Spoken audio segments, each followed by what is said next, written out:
Hello বন্ধুরা, তো এই দেখো এখন ছাদে এসছে, কি প্রচণ্ড গরম রোদ্দুর। এই যে আমি শাড়ি পরেছি, রেডি হয়েছি কিসের জন্য বলো তো? রেডি হয়েছিলাম, তো একজন মারা গেছিলো আমাদের পাড়াতে, একটা কাকিমা হয় বয়স্ক।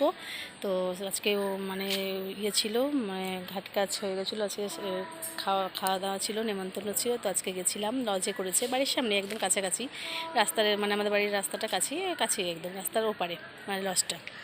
তো গিয়ে এই খাওয়া দাওয়া করে এইমাত্র এলাম, এসে দেখছি কি একটু মেঘ করছে, কিন্তু মেঘ সেরকম করছে না, হালকা করেছে। ভাবলাম কি যে একটু ঝড় বৃষ্টি হলে পরে বলো সবাই একটু মানে স্বস্তি পাবে এবার এই গরম থেকে। কি গরম পড়েছে তাই না বলো, এখনও কি রোদ্দুর। ভাবলাম যে আজকে বৃষ্টি হবে, একটু মেঘ করছে, ঠাকুরের কৃপার জন্য হয় তোমরাও প্রে করো।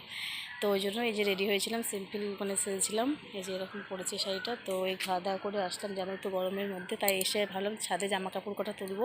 জামা কাপড় তোলা হয়ে গেছে, তুলে ভাবলাম তোদের সাথে একটু শেয়ার করি, যাচ্ছে যেন বৃষ্টিটা যেন হয় একটু, তাহলে সবাই স্বস্তি পাবে, তাই